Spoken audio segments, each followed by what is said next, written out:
안양역에서 얼마 정도 거리 될 것 같아요? 1km가 넘죠?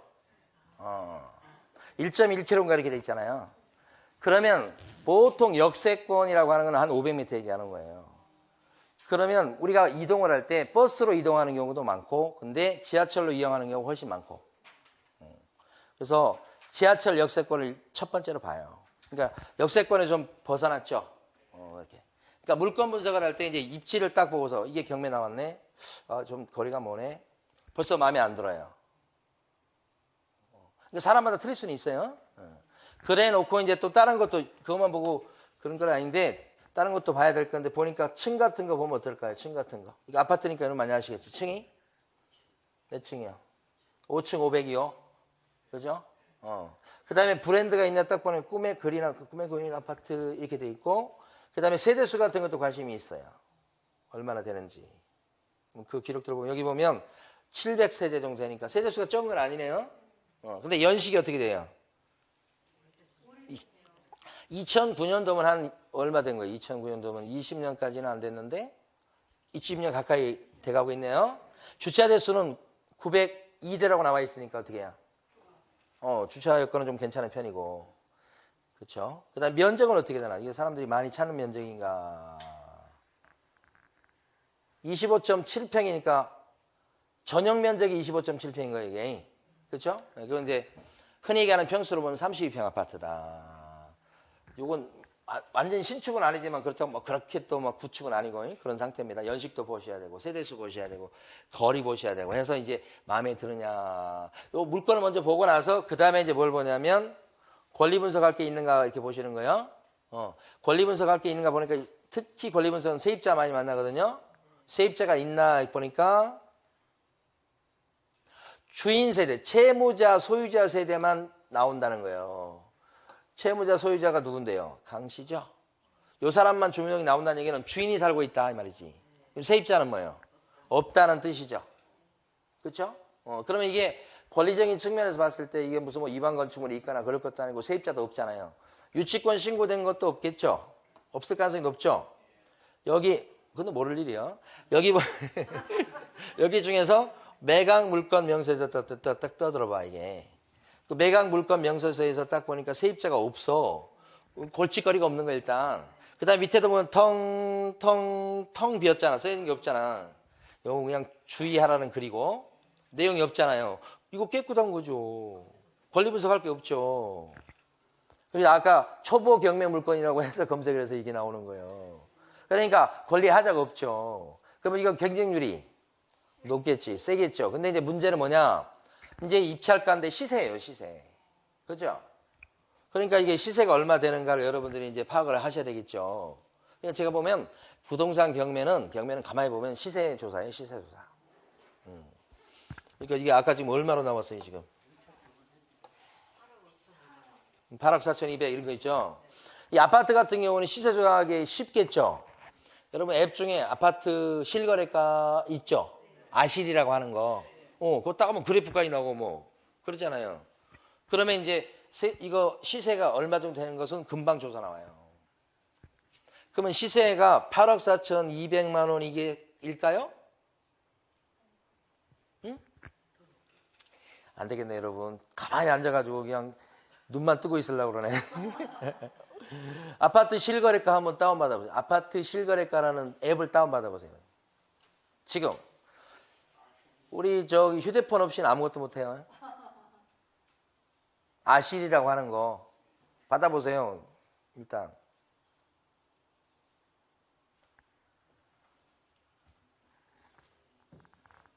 아파트 실거래가 파란색으로 나온 거 있잖아요.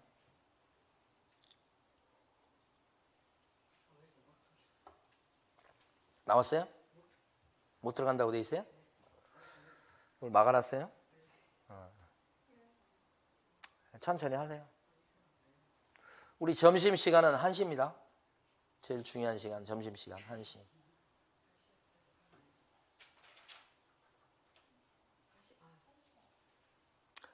1시 반으로 돼 있어요? 제 맘대로 할 거예요.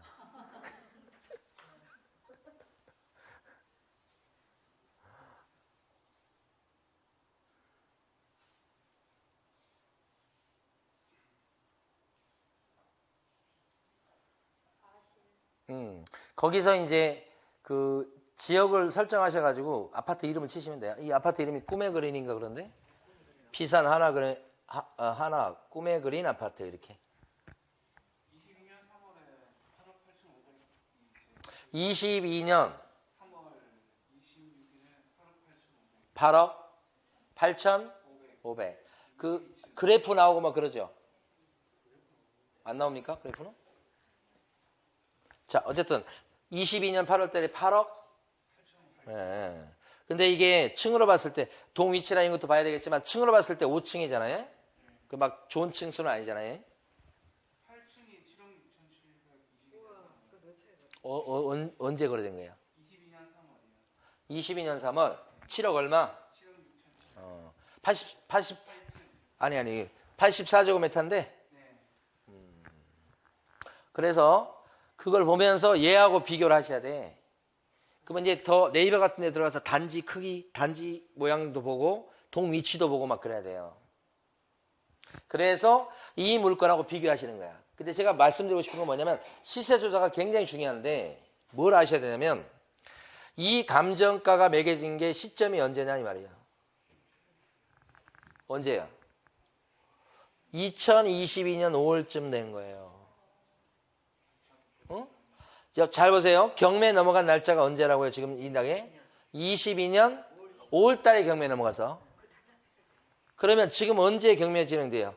23년 2월 달에 진행되고 있죠. 이거 분명히 이제 요 금액이 받을 사람 없겠죠. 그죠? 그러니까 떨어질 텐데 그러면 이제 2월 달 3월 달을 갑니다. 그러니까 유찰이 되면 20% 떨어지면서 한 달에 한 번씩 계속 진행돼요. 한 달에 한 번씩. 그러면 이제 3월 달에 진행이 돼. 그러면 감정가를 매긴 때부터 거의 1년 정도 뒤에요.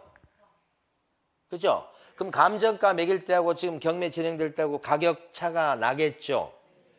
그때보다는 지금이 가격이 쌀까요? 비쌀까요? 싸졌겠지, 보나마나. 그러니까 이게 낙찰이 안 된다는 뜻이에요. 그러면 유찰이, 보나마나 유찰이 이번에 뭐 한번 떨어지게 되면 이제 20% 다운될 텐데 그때는 이제 들어오고 안 들어오고 막 갈라질 수 있겠죠, 이제. 그거예요. 그러니까 이 감정가는 지금 시세가 아니다. 언제적이죠? 보통 아무리 못해도 6개월 또는 1년 전의 시세다. 지금은 다를 수가 있다. 그죠? 그리고 또 하나는 이 감정평가를 누가 해요? 감정평가사가 하죠.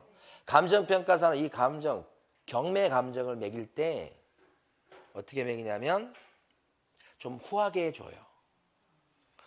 감정하는 거, 자 보세요. 중요한 서는데 감정할 때 대출 감정도 있겠죠. 대출 감정? 대출 감정 뭔지 아시죠? 은행에서 대출해 줄 때 이거 감정가 얼마야 매겨봐요. 대출 감정. 경매할 때도 감정을 해요. 경매 진행할 때 이 경매 감정이요. 그 다음에 보상할 때도 이거 얼마짜리지? 그래서 감정을 한다고 보상해 줄 때도 그 보상 감정이에요. 그러니까 감정평가사가 감정평가하는 것은 목적이 여러 가지가 있잖아요. 대출해 주려고, 경매 진행하려고, 보상해 주려고 있잖아요. 여기는 무슨 감정이죠? 자, 경매 감정을 할 때 그 감정가가 시세에 대비해서 그대로 감정가를 매기는 것이 아니고요. 감정평가사도 이 마음이 작용하는 거야.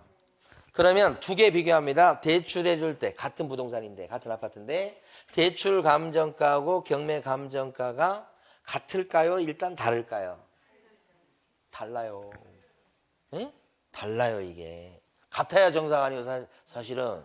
근데 현실은 달라. 어떤 게 더 감정가가 셀 것 같아요? 대출 감정가가 셀 것 같아요? 경매 감정가가 높을 것 같아요?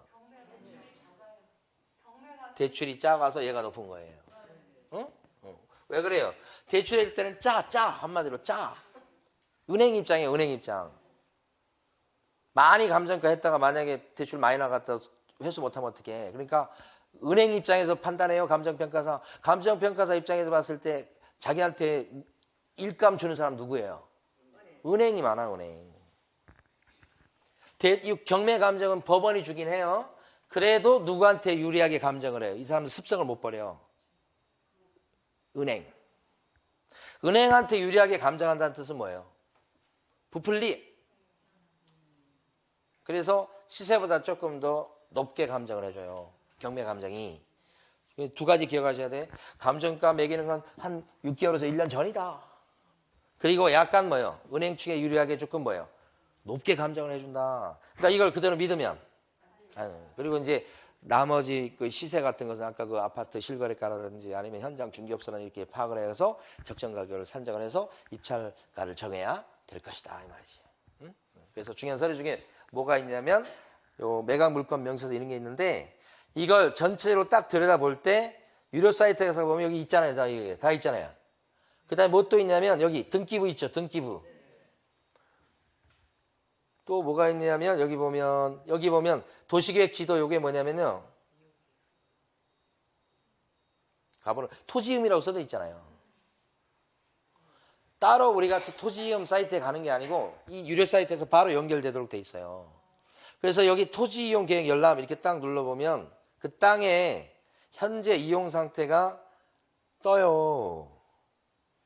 그래서 여기 공시가도 뜨고 지목도 뜨지만 여기 보면 도시 지역이고 3종 일반 주거 지역이고 소로 2루에 접해 있고 이런 거 쭉 나오잖아요. 잘 안 보이시지만. 응? 땅의 신분을 갖다가 적어 놓는 게 토지 이음이라고 생각해요. 토지 이음. 그게 몰려 있죠, 지금. 몰려 있는 거 아니에요? 몰려 있죠. 어디에 몰려 있어? 유료 사이트에. 여기 몰려 있다고 지금. 그죠? 다시 한번 해봐. 이거. 여기 싹 몰려 있잖아. 그죠? 전자지도도 있지. 로드뷰도 있지. 좋아, 그래서. 그 다음에 여기 등기부도 밑에 요약해서 또 이렇게 딱 해놨어. 임차인도 딱 정리해놨고. 그죠? 그 다음에 이제 시세, 실거래가도 볼 수 있게 만들어놨지 또. 이제 검색을 해야 되지만. 그러니까 유료 사이트가 돈 받아 먹는 게 다 이유가 있는 거죠. 이거 딱 보고서 여기 컴퓨터 앞에 앉아서 거의 80% 90%는 다 분석할 수 있어요. 그리고 나서 관심이 있으면 어떻게 그 중에 몇 개를 출력을 해서 이제 그 현장 가보는 거예요. 그렇게 하시면 돼요. 자, 쉬었다가 계속 하겠습니다.